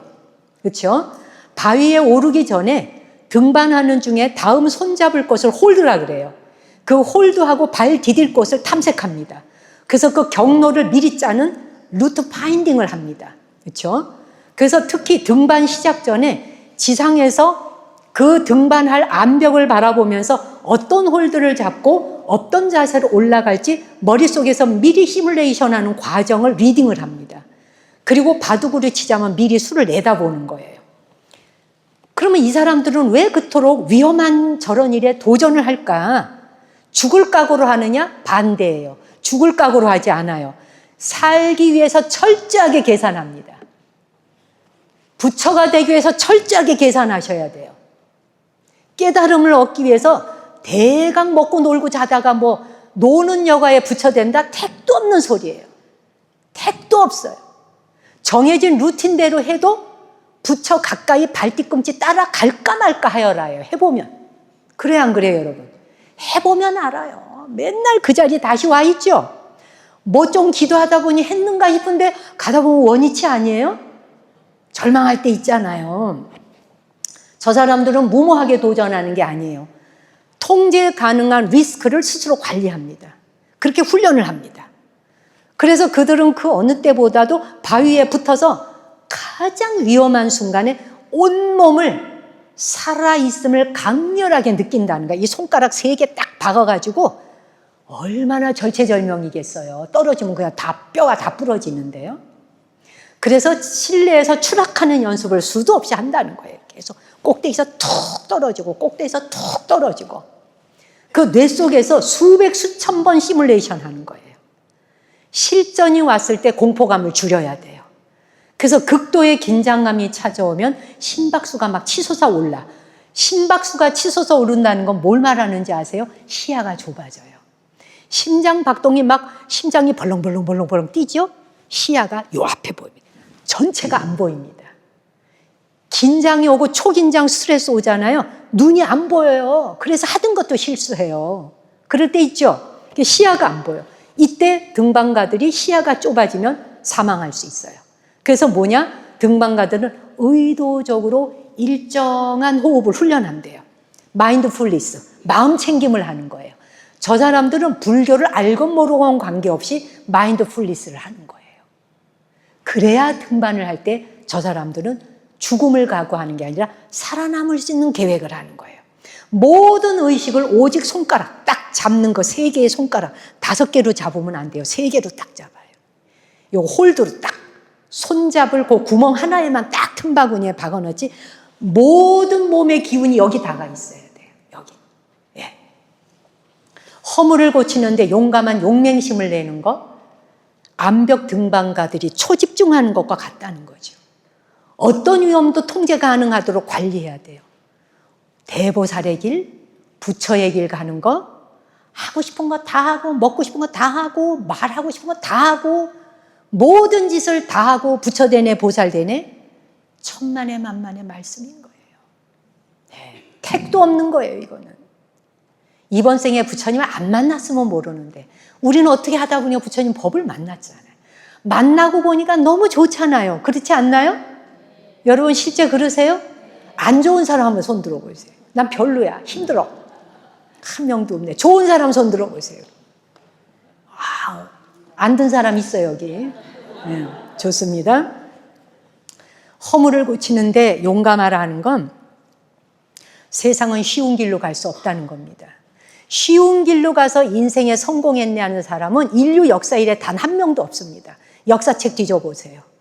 단 한 명도 수행자가 가는 길에 몇 배 이상의 고통을 겪으면서도 그 일을 참아냈던 사람이 인생의 루트를 만들었어요. 대강 살아가는 사람이 우리가 붓다의 길과 보디사트바의 길을 만들 수 있을까요, 여러분? 가능하지 않아요. 제가 이틀 전에 아침에 이렇게 잔디밭을 맨발로 걷는다고 걷다가 풀벌레가 발가락을 팍 쐈어요. 어디 걷는데 팍 엄지발가락을 쐈어요. 아! 하고 벌에 쏘인 것보다 몇 배 아픈 거예요. 눈에 보이지도 않는 벌레가 내가 지를 어떻게 해칠까 봐 팍 쐈어요. 지금까지도 통증이 오고요. 부어 있어요. 엄지발가락이 한 2배 이상 통통하게 이렇게 아주 이쁘게 부어 있어요. 이만해요, 지금 엄지발가락이. 통증이 오니까 어떻게 바로 앉아서 바로 바늘 뽑아내고, 그렇죠? 바늘 뽑아내고 바로 치료하잖아. 우리가 아픈 순간이 오면 즉시 치료하죠. 즉시 바늘 뽑아내죠. 가시 뽑잖아요. 마치 그와 같이 용감해야 된다는 거예요. 즉시 단호하게 결정해야 된다는 거예요. 근데 우리는 어때요? 마음속에 작은 허물을 한층 더, 내 마음속에 있는 허물은 더 고통스러운 거예요. 몸뚱이에 가시 찔린 것보다. 그렇죠, 여러분? 근데 이 고통을 빨리 의식하고 알아차려야지. 그래야 허물을 고칠 수 있다는 거예요. 작은 것이 됐건 큰 게 됐건. 우리가 큰 허물, 예를 들어 뱀한테 손가락을 확 물렸다. 그러면 즉시 치료해야 되잖아요. 이게 뱀의 독이 퍼져갖고 더 이상 이걸 쓸 수 없대. 잘라도 잘라야 되잖아요. 용단이 있어야 되죠. 그렇죠? 강한 의지로 허물을 고치면 운이 바뀐다는 거예요. 근데 우리가 끊임없이 망념과 걱정거리를 달고 사느라고 아무것도 뜻대로 되지 않고 업장대로 산다면 어떻게 되겠느냐라는 거죠. 용감한 마음을 아는 것과 고치는 건 다른 거예요. 여러분, 우리는 대부분 허물이 뭔지 다 알아요. 화를 내는 거 좋지 않아. 험담하는 거 안 좋아. 게으르면 안 돼. 예, 모르지 않아요. 다 알아요. 아는데 뭐예요? 고치지는 않는 거예요. 아는 것과 고치는 건 별개잖아요. 뇌는 늘 익숙한 길을 가고 싶어 해요. 10년간 화냈던 사람은 화내는 회로가 만들어져 있어요. 그 상황만 오면 벌컥 화가 나요. 20년 동안 불평불만하는 사람, 불평불만 회로가 만들어져 있어요. 계속 불평불만이 입에 붙어요, 그냥. 그래서 허물을 고친다라고 하는 건 뇌의 회로를 새로 만드는 걸 말해요. 수행하는 사람의 진정한 용기는 남을 이기는 게 아니에요. 자신의 습관 자체를 아는 거예요. 수행자는 넘어지지 않는 사람이 아니에요. 넘어질 때마다 즉시 일어나는 게 수행자예요. 매번 넘어질 수 있어요. 넘어졌지만 일어나는 거예요. 넘어진 김에 철푸덕 그냥 에휴 근데 죽어가자. 이게 아니라는 거예요. 가슴과 마음으로 어떻게 그 세 가지를 고칠 거야 라는 거예요. 부끄러워하는 마음, 두려워하는 마음, 용감한 마음. 그래서 끝으로 가슴과 마음으로 고치기.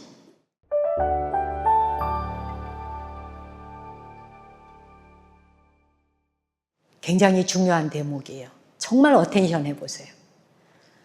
우리가 살아가면서 허물이나 잘못이나 과오가 84,000가지가 넘는다는 거예요.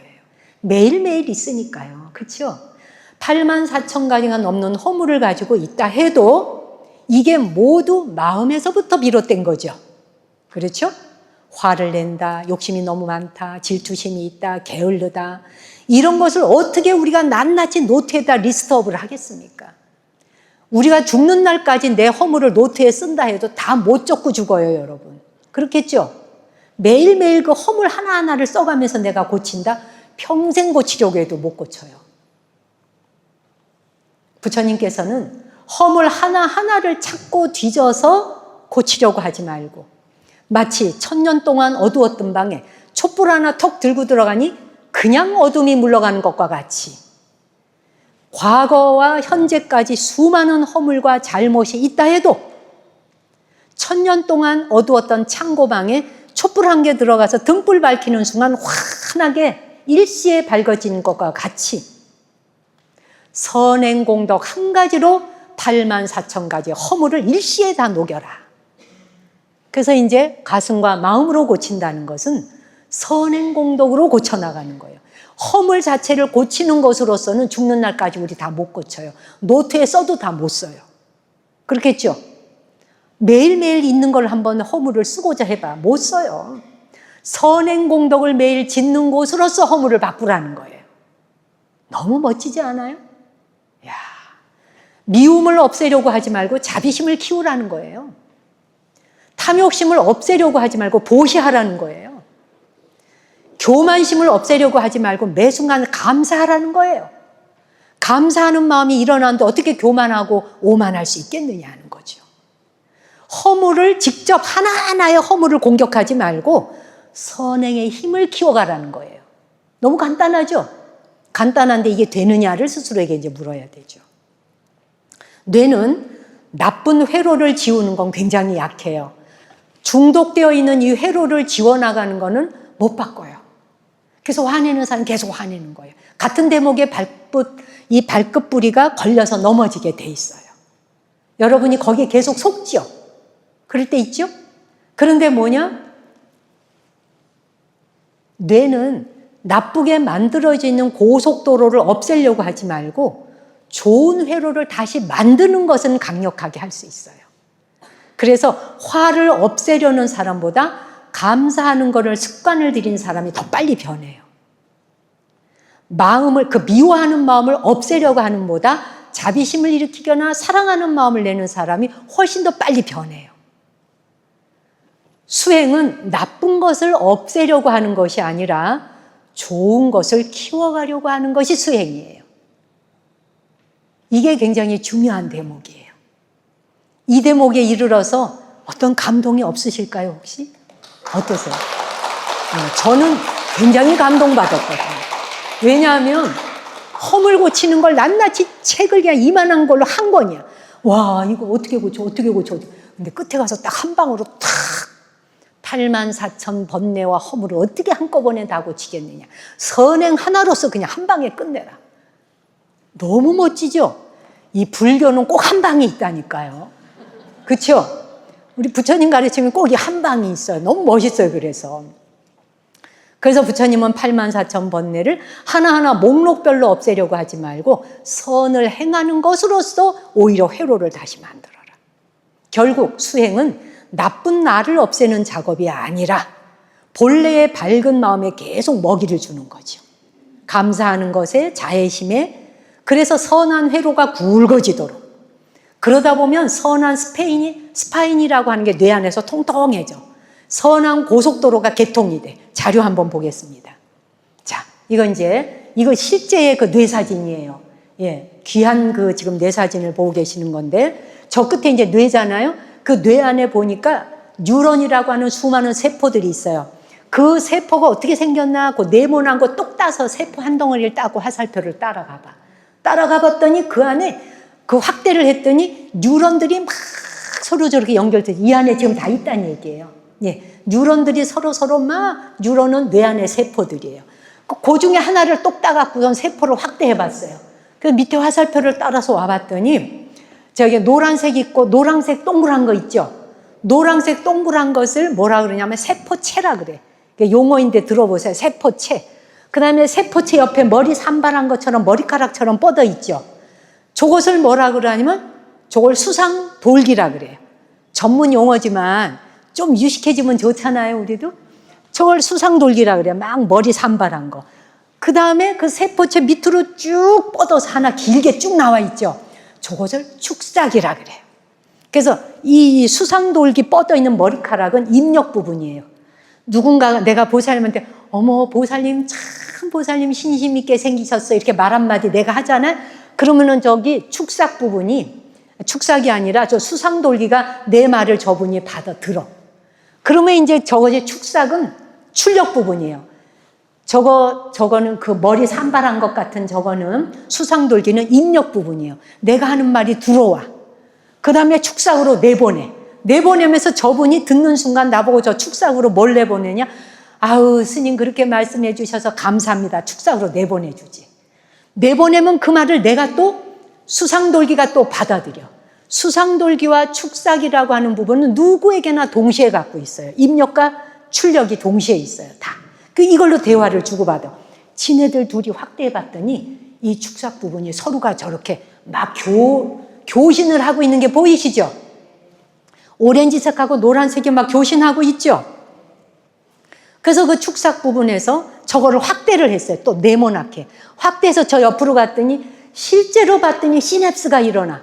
이제 시냅스를 하고 있는 부분이야. 여기에서. 붙지는 않아. 달라붙진 않아요. 붙을랑 말랑 한데 누가 하냐? 단백질이에요. 4,000개의 단백질이 바글바글 하면서 서로 신호를 주고받아요. 조개에서. 네. 시냅스는 만난다는 거예요. 시냅스라고 하는 건 만난다, 서로 소통한다 이 말이에요. 그래서 여기 요렇게 세포체 요 머리 뻗어나간 거 요거를 아까 뭐라고요? 수상돌기. 그 다음에 요거를 축삭. 요 놈을 확대를 해봤더니 이런 현상이 일어나네. 지네들끼리 대화를 나누면서 주고받고 있네 라고 하는 거예요. 대화를 나누. 이 안에서 그게 계속 일어나요. 혼잣말을 하고 있어도 저게 일어나요. 듣지 않는 곳에서 남 욕해도 저게 일어나요. 고속도로가 놓여요. 들어야지 하는 게 아니라 그 저게 이제 보여지죠. 자, 그래서 시냅스는 만나는 것이고 두 개가 서로 마주보는 형태로 시냅스를 해 서로 소통하고 있어요. 자, 그래서 그 다음 한번 볼까요? 그래서 요건 이제 실제로 뇌 사진 찍은 거예요. 자, 이거 보시면 여기 수상돌기 요렇게 쭉 다 뻗은 게 수상돌기. 그 다음에 여기 보면 동글동글 보이세요? 예, 동글동글 붙어 있는 저거를 스파인이라 그래. 스파인은 가시돌기라는 말인데 그냥 쉽게 오징어 빨판 생각하시면 돼요. 오징어 다리에 동글동글한 거 붙어 있죠? 그게 바로 스파인이라고 생각하시면 돼요. 오징어의 빨판이 2개, 3개 붙어 있다 그러면 제가 바위에 가서 붓기가 좋아요? 쉬울까요? 어렵죠? 기왕이면 빨판에 저 스파인이 20개, 30개 많이 붙어야 착 붙죠? 붙으면 뛰기가 어렵죠? 그래야 생존도 쉽고 효율적으로 살아갈 수 있겠죠. 우리 인간의 뇌도 마찬가지예요. 이게 직접 찍은 건데 이게 학습하기 전에 이렇게 생겼어. 공부도 안 해. 발전도 안 해. 아유 뭐 나이 들었는데 뭐 내가 뭐 늙었는데 뭐 아유 그거 들어서 뭐 하겠어. 이런 뭐 강의가 열려 수행해. 아유 지네들끼리나 하라 그래. 내가 뭐 거 가겠어. 난 하고 싶지도 않아. 그냥 방에 벌렁 누워 자든지 아니면 그냥 쓸데없는데 볼일 보러 다닐 수 있어요. 누구든지. 그러면 요게 스파인이 안 생겨. 그럼 이렇게 그냥 밋밋해져요. 밋밋해지고 스파인이 없다라고 하는 말은 무력하고 머리가 안 돌아간다는 뜻이에요. 그런데 이제 이렇게 여러분 제가 얘기했잖아요. 아까 여기서 1시간, 2시간 강의를 듣는 사이에 스파인이 생겨요. 지금 저를 보면서 고개 이렇게 하시잖아. 끄떡끄떡 하시냐. 저 지금 메모하고 끄떡끄떡 막 이러고 있잖아. 이게 지금 스파인이 생기고 있는 현장을 보여주는 거예요. 제 말이 아니라 뇌에서 일어나고 있다고요. 그래서 스파인이 이렇게 없던 게 생겨요. 이렇게 없던 게 이렇게 동글동글 나와요. 빨판처럼. 가시돌기가 나와요. 요 빨판이 생겨지는 오징어 빨판 같이 생긴 저 스파인이 생기면 저게 저기 스파인은 가시돌기인데 저게 많을수록 머리 회전이 잘 되는 거예요. 똑똑해져. 유능해져요. 예. 그러니까 멍청하게 살려면 아무것도 안 해도 돼. 나는 그냥 멍청하게 살 거야. 그럼 볼 것도 없고 배울 것도 없고 알 것도 없어. 그냥 맨날 가는 집만 가. 미장원도 가는 데만 가. 목욕탕도 가는 데만 가. 새로운 거 가는 게 두려워. 매일 가는 것만 해버릇하면 편하기는 한데 스파인은 별로 안 생겨요. 왜? 노력하려고 해야 뇌가 긴장을 하거든요. 뇌가 약간의 긴장이 있어야 스파인이 생기지 긴장을 안 하면 그냥 밋밋하게 그날이 그날인데 뭐 스파인 생길 게 없죠. 오징어 빨판이 생길 일이 없어. 그러면 뭐예요? 위험한 상황과 무슨 일이 생겼을 때 이런 상태일 때는 대처를 빨리 못해요. 머리가 안 돌아가니까. 그래서 아둔하다는 말 들어보셨어요? 아둔하다. 야, 저 사람은 백치아다다야. 어쩌면 저렇게 아둔하니. 맨날 하는 일인데 그 모양이야. 이 소리 들어보셨어요? 어떻게 그렇게 몰라? 이런 말 하죠. 그게 뭐예요? 요렇단 뜻이야, 지금 요거. 그러니까는 딴 말 할 거 없어. 아, 스파인이 없구나. 유식한 말. 아시겠어요? 그래서 누가 막 머리가 획획획획 돌아. 우와, 스파인이 막 뾰록뾰록 나왔네. 뽀록뽀록뽀록 나왔네. 아시겠어요? 근데 이거는 언제까지 생기나? 죽는 날까지. 나이하고 상관없다. 90, 100살을 먹어도 강의 듣고 노력하고 운동하고 적당하게 모든 걸 노력하면 스파인 생긴다. 근데 중요한 건 뭐냐? 자, 그 다음 페이지 일단 한번 볼게요. 요게 이제 이거 실제 이제 보시면 여기가 지금 청소년이에요. 청소년은 아직까지 뇌의 그 수상돌기라고 하는 부분이 완성된 게 아니에요. 아이들이 태어나면 인간의 뼈는 그 뭐 600개인가 800개인가 뼈 뭐 태어나잖아요.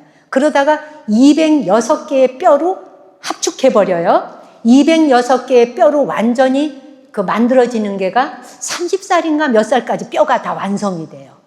20대, 30대까지. 그 다음에 브레인의 뇌도 애가 태어났다고 막바로 애 브레인이 완성되는 게 아니에요. 이 브레인 완성되는 것도 30살인가 뭐 요때 돼야 완성이 돼요. 그러니까 아이들이 문제 일으키는 건 이상한 게 아니에요.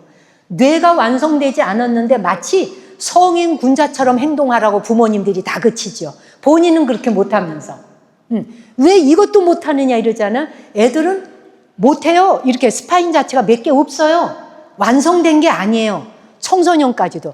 성인이 되니까 굉장히 많죠. 오징어 빨판 많이 생겼죠. 이제 요렇게 돼야 머리가 획획획획 돌아가는 거예요. 그래야 사회생활을 할 수 있는 거예요. 이 사람 만났을 때 이 눈치도 보고 저 사람 만나면 저 눈치도 보고 눈치 잘 볼 줄 알아야 눈치 100단이 돼요. 이렇게 스파인이 생겨. 눈치가 없는 사람은 스파인이 없어요. 이렇게. 오징어 빨판 한 2개, 3개 갖고 살라 그러니까 되는 일이 없는 거예요. 그 여러분은 어느 쪽인 것 같아요? 자, 그 다음 이제 노인이 되죠? 노인이 되면은 노력을 안 하니까 점점 없어져, 스파인이. 기억을 못 해. 그래서 노력을 별로 안 해. 게을러. 배움도 없어. 변화하려고도 안 해. 나 사는 대로 살 거야. 이대로 살다 죽게 냅둬. 이거 많잖아요. 그래서 아주 노인이 되어가는 사람들이 보세요. 우리도 벌써 60 넘었는데 빨리 죽지도 않아. 그렇죠? 의술이 발달해가지고 먹는 거 좋아져서 단백질 섭취를 얼마나 해. 우리 인간의 뇌는 단백질로 돌아가는 거예요. 아까 저 시냅스 한다 그랬잖아요. 시냅스를 할 때 그 세포 뉴런 하나하나가 돌아가는 게 전부 단백질이 돌리는 거거든요.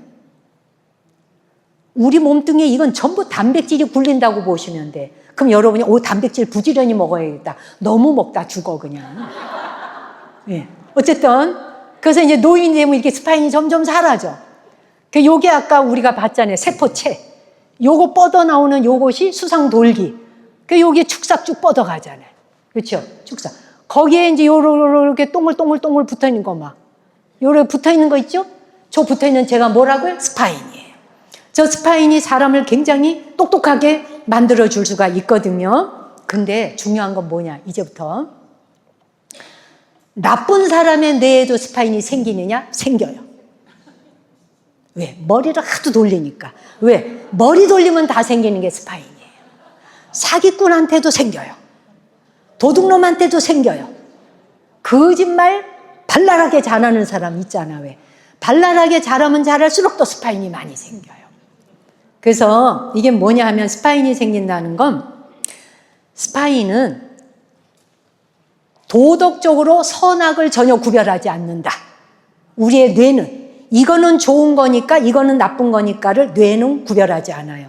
뇌는 중립적이에요. 브레인은. 그래서 좋게 써먹을 건지 나쁘게 써먹을 건지는 각자의 선택에 맡긴다. 그래서 인간에게 양심이 그렇게 중요한 거예요.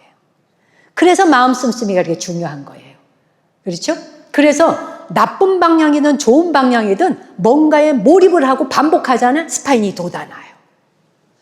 나쁜 짓 하는 사람 머리 기가 막히게 잘 돌아가잖아요, 여러분. 그래, 안 그래요? 예. 결국은 어떤 용도로 쓸 것인지는 그 사람의 개인의 선택에 달린 것이다 라는 것인데, 우리 인류가 지능과 지혜라는 말이 있죠. 스파인이 많으면 지능이 높다는 뜻이에요. 그렇죠? 지능. 그건 좋은 쪽이건 나쁜 쪽이건. 모사꾼 있잖아요, 모사꾼. 모사꾼에다 또 사기꾼에다 범죄자. 이런 사람들도 극도로 스파인이 발달하면서 지능이 높아요. 지능 높아야 범죄도 저지를 수 있어요. 머리 나쁜 놈 갖다 놓으면 바로 잡혀요. 그래, 안 그래요? 사기꾼 머리 좋아야 남 속여요. 머리가 안 좋은데 바로 들키죠. 그러니까는 이 머리 맹숭맹숭한 사람은 사기는커녕 맨날 당해요. 안 그렇겠습니까? 자, 그래서 이거는 지능이 발달한 거예요. 그런데 인류가 오랫동안 추구해온 거는 지능이 아니라 지혜거든요. 우리가 모사꾼, 사기꾼, 거짓말쟁이, 막 폭력 쓰는 사람, 시기 질투하는 사람, 나쁜 행동하는 사람한테다 대고 와, 지혜롭다 이래요? 그래, 안 그래요? 사기꾼한테 머리가 너무 좋아. 와, 지혜롭다 이런 말 써요, 여러분? 모사꾼한테다 대고 와, 머리 좋은데 대단하게 지혜롭다. 범죄자한테 사람 죽이는 걸 파리처럼 해. 와, 지혜로운데 이런 말 써요? 안 쓰지요. 그 지능과 지혜는 같은 말이 아니에요. 그래서 그런 사람한테, 나쁜 행동하는 사람한테선 지혜가 나오지 않아요. 지혜는 인류 전체를 위해서 올바르고 조화롭게 사용할 줄 아는 메타인지 능력이에요. 지혜는. 메타인지 능력이 지혜거든요. 지혜로우려면 어떻게 해야 되나? 자신의 고정관념에서 벗어나야 돼요. 지혜로우고자 하는 사람이 고정관념을 가지고 있는데 어떻게 지혜로울 수 있어요? 남의 말이 들리지 않고 새로움을 배우고자 하는 게 없는데요. 언제나 새로움을 향해서 everyday, everytime 나를 열어놔야 되는데, 세상은 무상해서 수시로 바뀌고 변해가는데, 우리가 살고 있는 지구도 한순간도 멈추지 않고 계속 움직이고 있는데, 멈춘 것 자체가 없는데 변화하는 세상 속에서 나는 안 변하려고 하는 것, 고정관념을 가지고 사는 사람이 과연 지혜로울 수 있겠느냐? 그렇죠? 지혜로울 수 없는 거예요. 그래서 지혜롭고자 한다면 자신의 고정관념에서 벗어나려고 의도적으로 노력을 해야 돼요. 그러면 의도적으로 이제 제가 영상 하나를 한번 보여주겠는데, 이거 잠깐 보겠는데 뭐냐면, 일단 한번 보고 나서 다시 볼게요. 지금 여러분이 현재 보는 거 아인슈타인 얼굴이죠. 자, 아인슈타인의 얼굴이 현재는 볼록하게 튀어나와 있죠. 볼록하게 튀어나와 있는데 뒤에는 오목하게 되어 있어, 패여 있어요. 한번 돌려보겠습니다. 잠시 한번 보죠. 돌아갑니다. 돌아갑니다. 돌아갑니다. 자자자자자자. 또 다시 볼록이죠. 다시 돌려보겠습니다. 오목이에요. 오목이에요. 오목의 뒤에가 오목인데 볼록이죠. 한 번 더 돌려볼게요. 자, 돌려 천천히 돌아가겠어요. 다시 천천히 돌아가 보겠습니다. 자, 다시 한번 해볼게요. 돌아가요. 자, 그런데 뒤에는 분명히 오목이에요. 다시 돌려보겠어요. 네. 자, 보면은 오목인데 돌아오니 우리 눈에는 뭘로 보여요? 볼록으로 보이죠. 저게 이상하지 않아요? 쑥 들어가 있는 오목이 왜 내 눈에 튀어나온 볼록으로 보일까? 이거 과학도들이 우리 인간의 착시 현상에 대한 거 할 적에 자주 쓰는 영상인데 굉장히 중요한 거예요. 지금 보시다시피 우리가 저걸 오목볼록을 봤는데, 오목인데 왜 볼록으로 보이느냐? 오목으로 절대 보이지 않아요. 죽었다 깨도 보이지 않아요. 죽었다 깨도 저게 볼록으로 보여요. 내가 옳다라고 확신하는 것조차도 착각이란 얘기예요. 내가 환을 보면서 그걸 진실이라고 보는 거예요. 우리는 환을 보면서 진실이라 그래요. 집착하는 데서 갈등과 고통이 오잖아요. 그렇죠? 내가 생각을 더 크게 넓게 보는 훈련이 수행인데, 내가 아무리 저거를 오목으로 보려고 해도 오목으로 안 보여요. 한 번만 더 볼게요. 돌아가요. 천천히 볼록에서 돌아가면 지금 저 뒤에가 오목이란 말이에요. 요거는 지금 볼록 나왔어요. 돌아갑니다. 오목이 보여야 되는데 도는 순간 우리 눈에 나타나는 거는 다시 볼록으로 나오죠. 그래요? 네, 좋아요. 그러면 이 영상 이제 내리고 오목볼록. 자, 제가 이 영상을 보여드린 이유는 우리 스스로를 속여요. 우리는 우리 스스로를 속이는 장치를 뇌에 이미 박아놨어요. 왜냐하면 우리 뇌는 이 세계가 진짜라고 믿기로 하자라고 만들어 놓은 세계를 보고 있어요. 우리가 보는 세계는 진실이 아니에요. 뇌가 만들어 놓은 세계를 보고 있는 거예요. 바깥에 보여지는 세계는 진실이 아니에요. 반야신경학과 독송하셨잖아요. 안입이 설신인가 무안입이 설신이에요.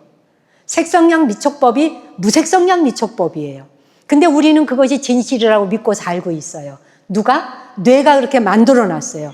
뇌는 이 안에 들어앉아 있고 컴컴한 어둠 속에 들어앉아서 바깥 세상이 어떻게 돌아가는지를 몰라요, 우리 뇌는. 그래서 이 뇌는 이 존재를 살리기 위해서 생명을 살리기 위해 갖고 살고자 하는 생존 본능 때문에 가짜의 세계를 다 만들어 놓은 거예요. 그렇게 보기로 하자. 우리가 보는 세상이 그래서 모두 환이에요. 그래서 금강경, 반야신경, 원각경, 화엄경, 법화경 모든 불교의 경전의 말씀이 초기 경전부터 대승경전에 이르기까지 부처님의 말씀은 모두 다 그대의 눈으로 보고 있는 세계는 환이니 그것이 진실이 아니나니 진실여의한 모습을 보고자 한다면 이 세계에서부터 아래에서 깨어나와야 돼요. 뇌의 속임수에서부터 벗어나야 된다는 거예요. 근데 뇌는 우리를 저렇게 속여서 살도록 만들어놨어. 그래야 내가 위험으로부터 도망갈 수 있고 내가 나를 보호할 수 있으니까요. 내가 나를 보살피고 보호하려니까 당연히 그 세계가 있어야죠. 그런데 그것이 가짜라는 걸 알고 당하는 것과 모르고 당하는 건 완전히 다른 세상이라는 거예요. 그와 같이 내가 옳다라고 보고 있는 것조차도 정당한 것이 아니라는 거예요. 적어도 우리는 수행을 하는 사람들이고 부처님 법을 만난 사람들이에요. 언제든 내가 틀릴 수 있다. 언제든 내가 잘못 봤을 수 있다. 내 생각이 착각일 수 있다라고 하는 걸 전제하고 인정할 때 상대방과의 관계가 개선될 수 있는 조짐을 보일 수 있다는 거예요. 내가 언제까지나 옳으면 저 사람은 언제나 옳지 않아야 돼요. 옳지 않은 대상하고 내가 무단히 싸워야 돼요. 그렇지 않던가요? 네. 그래서 우리가 두려운 마음을 가지자라고 하는 것도 항상 겸손하게 그리고 나도 틀릴 수 있다라고 하는 것을 자각하게 될 때 판단, 분별이 줄어들게 되죠. 그러면 하나만 더 보여드리겠어요. 이거 말고 다음 영상 볼 수 있나요? 요거 보시면요. 요게 화성 표면에 웅덩이를 직접 찍은 실제 사진이에요.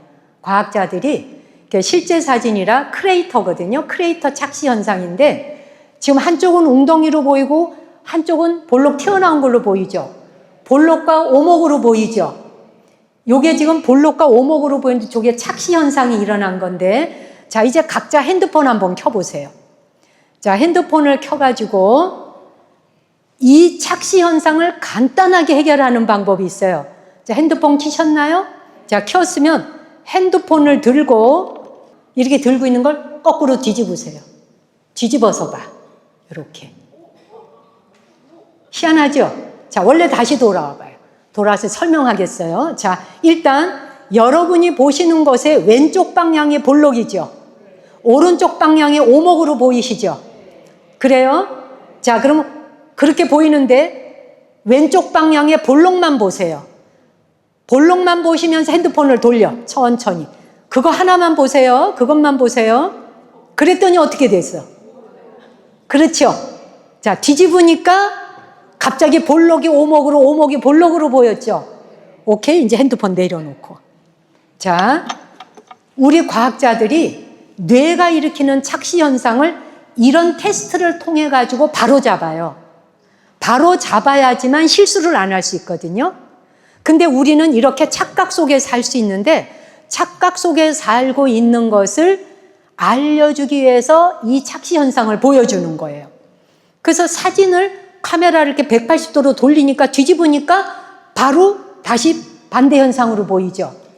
사실은 이 두 개가 둘 다 오목이에요. 볼록은 없어요. 볼록은 없고 오목이에요. 근데 왜 우리는 이게 볼록과 오목으로 보일까? 이 착시는 뇌의 고정관념이에요. 뇌가 그렇게 고정을 했어요. 무엇을 고정했다? 우리는 빛이, 태양이나 달빛이 항상 우리 머리 위에서 내려온다고 생각해요. 빛이 내 머리 위에서 내려온다 생각하기 때문에 인간은 태양빛이나 달빛이 위에서 떨어지니까 그 환경에 적응을 하기 위해서 뇌가 만들어 놓은 세계를 보는 거예요. 그래서 뇌가 착각한 현상을 그대로 보여주는 거예요. 예. 그래서 우리의 뇌는 물체를 볼 때 무의식적으로 빛의 근원은 위에서 내려온다라고 아예 여기다 박아 놓은 거야. 쐐기를 박아 놓은 거예요. 야, 빛은 그냥 위에서 내려와. 태양이 항상 우리 머리 위에 있잖아. 달빛이 항상 머리 위에 있잖아. 그렇다고 생각하고 봐라고 여기에다가 아예 세팅을 해 놓은 거예요. 그래서 우리는 착각이 왔는데도 불구하고 뇌가 시키는 대로 잘못된 걸 보고 있는 거예요. 둘 다 오목인데 우리는 볼록 오목으로 보고 있는 거예요. 그렇죠? 그래서 고정관념을 가지고 바라보기 때문에 착시 현상이 온 것을 바꾸지를 못하는 거예요. 근데 뇌가 그런 현상을 가져오네라고 하는 것을 아는 순간 교정을 할 수 있는 거예요. 여러분이 핸드폰 갖고 뒤집으니까 바로 달리 보이잖아요. 그래서 빛이 위에서 언제나 내려온다? 빛이 어떻게 맨날 위에서만 오라는 법이 있나요? 확대해 보니까 알겠죠? 빛이 밑에서도 오잖아요. 근데 우리 뇌는 태양과 달빛이 위에서 온다는 걸로 상정하자. 이렇게 만들어 놓고 인생 시작하자. 그래서 뇌는 항상 착각과 착시 속에서 살도록 만들어 놓은 거예요. 왜? 그게 위험하지 않으니까. 이렇게 만들어 놓아야 네 생각, 내 생각이 같이 뭔가 조를 맞출 수 있으니까. 그래서 착시와 착각 현상을 만들어서 우리는 고정관념이 현실이요 실제인 줄로 착각하고 사는 거예요. 근데 불교의 공부는 다 뭐예요? 다 뒤집어라. 다 뒤집어 엎어라. 네가 보고 있는 거 다 가짜다. 환이다. 진실이 아니다. 그렇죠? 그래서 금강경에 마지막에 나오잖아. 모두가 다 물거품 같고 이슬 같고 그렇죠? 번개 같고 순식간에 사라지는 것이야 라고 얘기하잖아요. 와닿으세요? 네.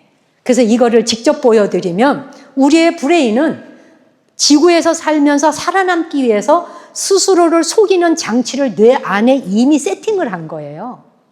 우리는 그 뇌가 세팅한 것이 진실인 줄 알고 살고 있었고요. 불교를 안 만났다면, 오늘날의 과학을 안 만났다면 우리는 여기에 계속 당하고 살았겠죠. 즉 내가 옳다고 확신 가지거나 자신하지 말자는 거예요. 근본적으로 우리가 세상을 인식하고 감각하는 것은 한계가 있을 수 있다는 거예요. 그래서 내가 세상을 인식하는 그 감각이 한계가 있어라고 인정할 때 한 발 물러서게 되잖아요.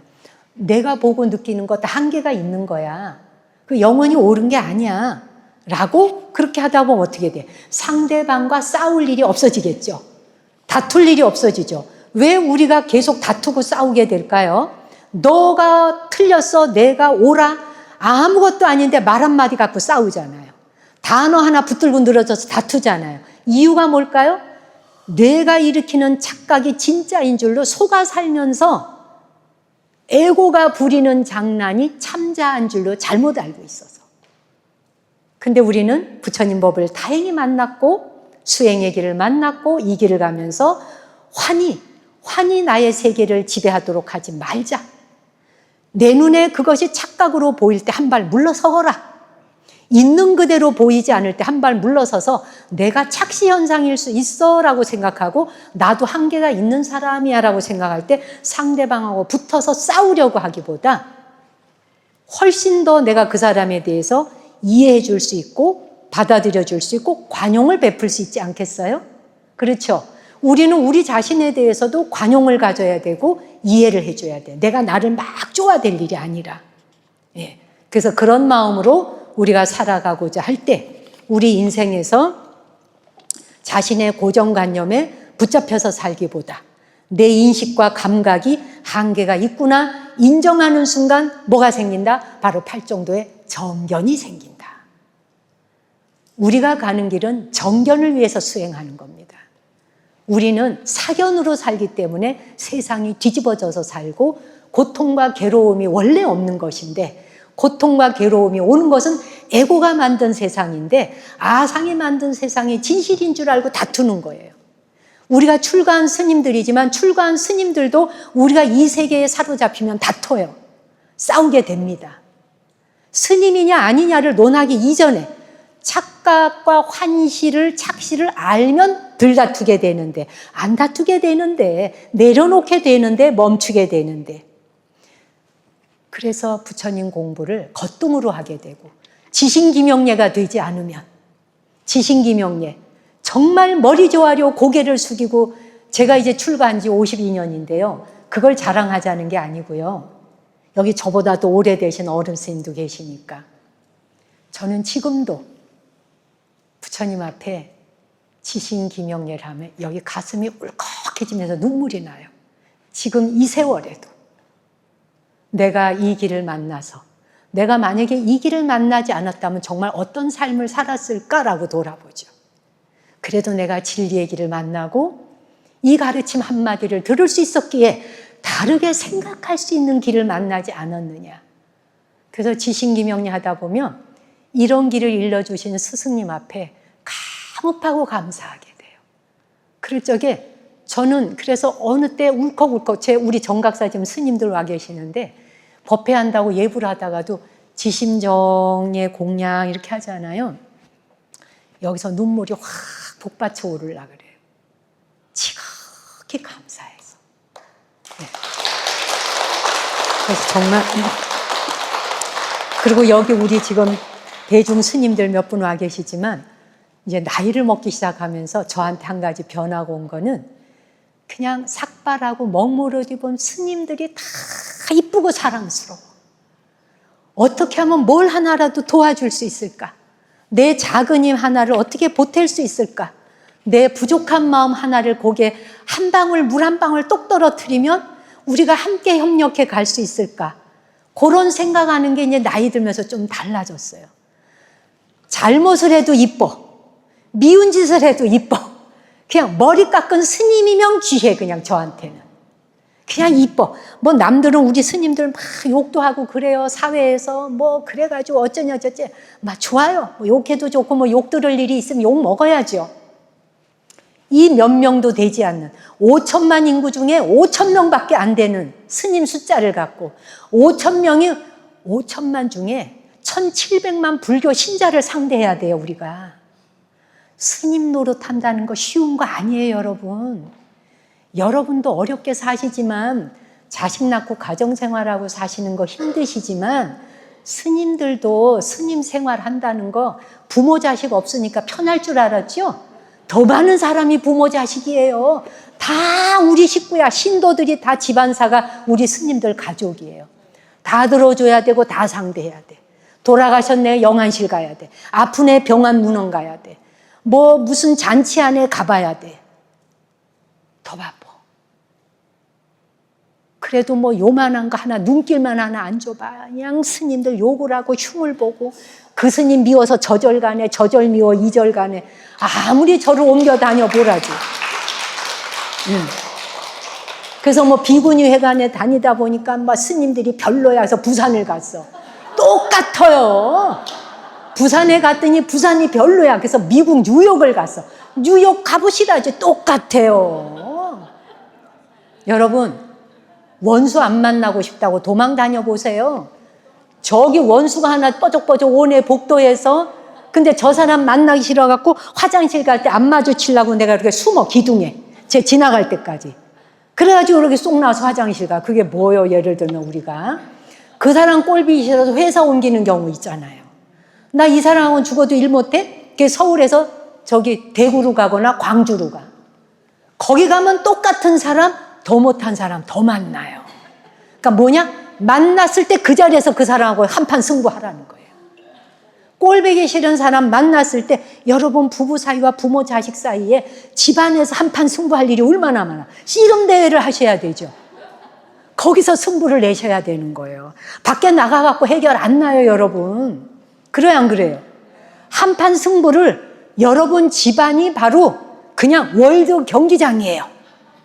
월드 경기장 나가는 거 아무나 나가는 거 아니에요. 월드 클래스 선수가 되려면 올림픽 나가는 거하고 틀려요, 여러분.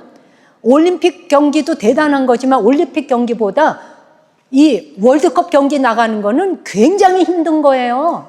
우리 부처 뽑는 선불장 아니에요, 여기. 선불장은 월드컵 경기 나가는 거예요. 그 정도로 대단한 훈련을 해야 돼요. 예. 여러분의 육체, 정신, 이 모든 거 이번 생에 이번 기회에 만났을 때 윤회보를 벗어나지 못하는 우리 스스로를 부끄러워하자. 혼자 있을 때조차도 마치 대중이 공동체가 함께 있는 것과 같이 스스로를 잘 살펴보면서 조심하자. 그리고 허물이 눈에 보이거들랑 금방 즉시 고치고자 그 자리에서 바로 단호하게 결정 내리자. 딱 요 세 가지예요. 아시겠죠? 별로 어렵지 않죠? 네. 그래서 자비심을 일으키자는 거, 보시를 하자는 거, 감사하는 마음 갖자는 거. 즉 선행공덕을 통해서 선행공덕이 생활화가 되면 84,000가지가 넘는 허물, 죄업을 하나하나 낱낱이 없애려고 노력할 필요 없다. 매일 에브리데이. 그래서 저는 하루에 한 가지씩이라도 혹시 내가 선한 행위 한 거 뭐가 생각나고 기억나면 노트를 한번 써보기 시작을 했어요. 기억해서 그거보다 더 해보려고. 선행공덕 하는 걸 하나하나 스스로 테스트 이렇게 적어가다 보면 하루에 3가지라도 선행을 하겠다고 원력 세워보세요. 요범 선생은 하루 10가지 이상 그러다가 당신이 3년 동안 10,000가지 선행을 하겠다고 원력 세웠더라고요. 3년간 10,000가지를 하겠다. 대단하죠? 예, 저의 오늘 그 강의 열정적으로 들어주셔서 감사하고 여러분의 수행과 저의 수행이 진일보하기를 기도드리면서 강의 마치겠습니다. 감사합니다.